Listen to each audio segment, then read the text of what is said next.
New intro. So much love and appreciation to those of you who have been with me for the 2 year period plus that I've been doing this. Thank you for showing your love and support to the channel.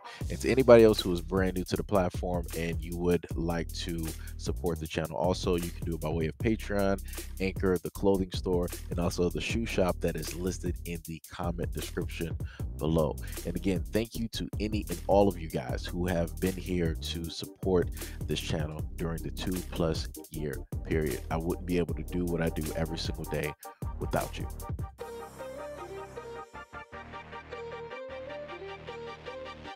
Carolina teacher at Winterville Charter Academy has resigned after she taught a quote racially insensitive lesson to her class of 8th graders in which she told her black students that if it weren't for the Constitution that they would all be her field slaves. One of the students in the class, Kanisha Tillman, stated that the teacher had them, the black students, raise their hands during a constitutional lesson and reminded them that if it wasn't for the Constitution that they would be her slaves, her field slaves. Unfortunately, the teacher's racist lesson only added to a history of racial insensitivity.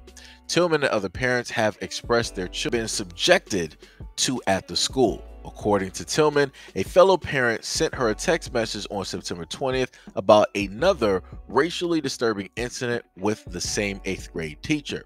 After receiving the message, she followed up to get this version of what happened as well. Quote, a Alabaster student had called a black student a primate. When the black student educated him on being a racist and him not liking it, and not to call him that, he then asked the teacher for support. The teacher turned around and said to him, "Oh, it's okay, we're all a little bit racist." When a black student later called his Alabaster peer a certain word, the teacher reportedly threatened the black child with disciplinary measures. The Alabaster student returned to school following a 2-day suspension. Tillman relayed another instance previously shared in a Facebook group for parents at the school in which she claims that when a group of black girls tried to explain why being called a primate is racist, a teacher said, "It's okay, you're all my little primates." As of now, the 8th grade teacher at the center of the allegations remained publicly unidentified. Released by Winterville Charter Academy principal Anastasia Ryan noted that the educator, quote, was supported in turning in her resignation by the school's administration and that the teacher would not be returning on campus. Quote, on Monday evening, it was brought to our attention of school administration that a racially insensitive lesson regarding the importance of the Constitution of the United States was carried out during an English lesson on the Constitution. It went on to detail that in the classroom that day, several students reportedly used racially insensitive words. According to the memo, the lesson overall occurred without appropriate redirection along with inappropriate response from the educator.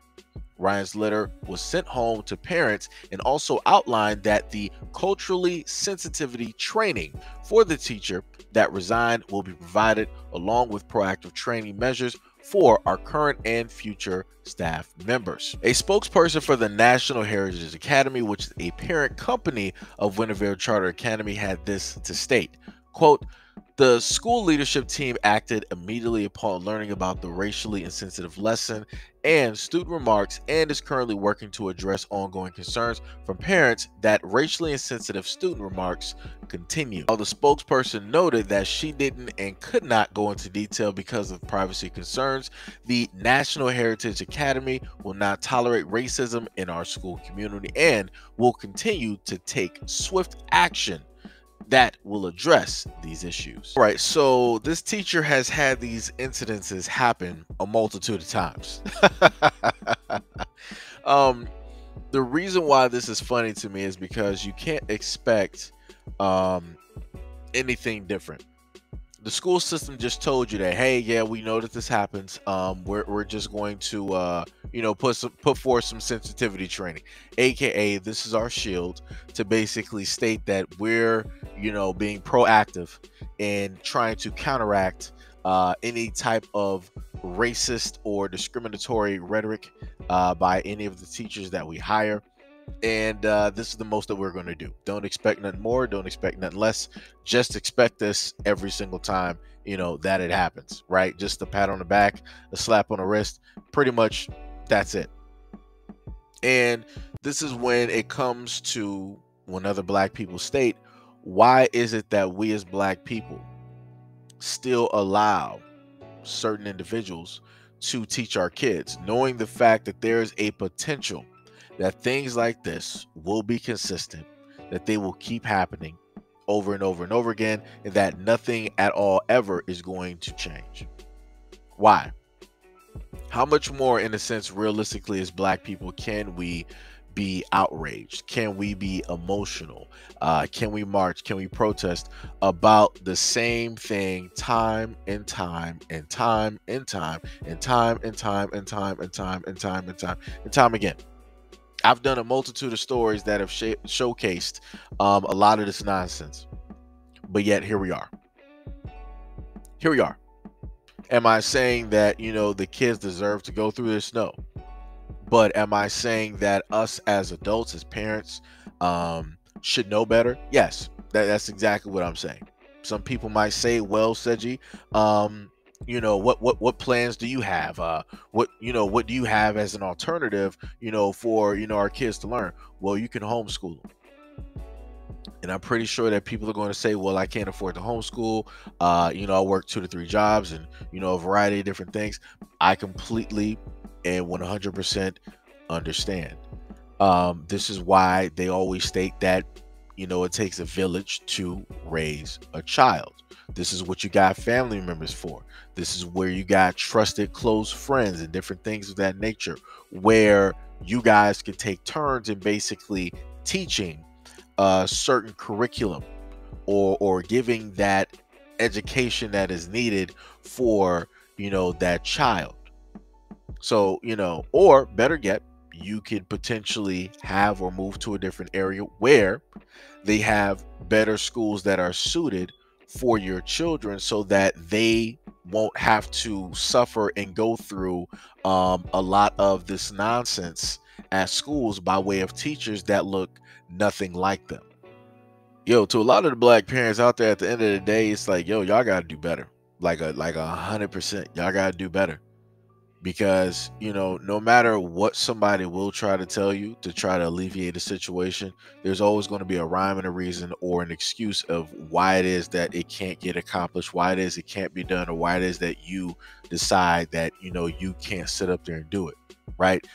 We all know that when it comes to having children, that sacrifices have to be made. So, like I said before, if you don't want your kids to deal with this type of bigotry, discrimination, racism, you don't want them to hear this, you don't want them to have to go through this when you're giving over your pride, your faith to a whole complete stranger for like 8 hours of the day. If you don't want them to like suffer and go through that, then sacrifices, you're going to have to sit up there and make some different type of moves. If you want 100% really care about your kids, you love your kids, and you don't want them to deal with that type of harshness, then you're going to make the moves and you're going to do the things that are necessary in order to alleviate a lot of that pain, a lot of that heartache, and a lot of that evil out of their lives. Like I said before, how many times are we going to cry? How many times are we going to march? How many times are we going to protest? How many times are we going to sue? Like, there's a variety of other ways to go around this, but we decide that we don't want to do it because it's not good for the time.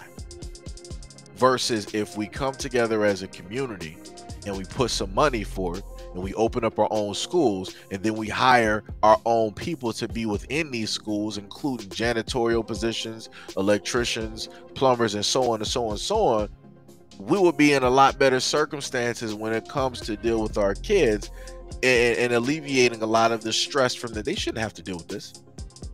They shouldn't.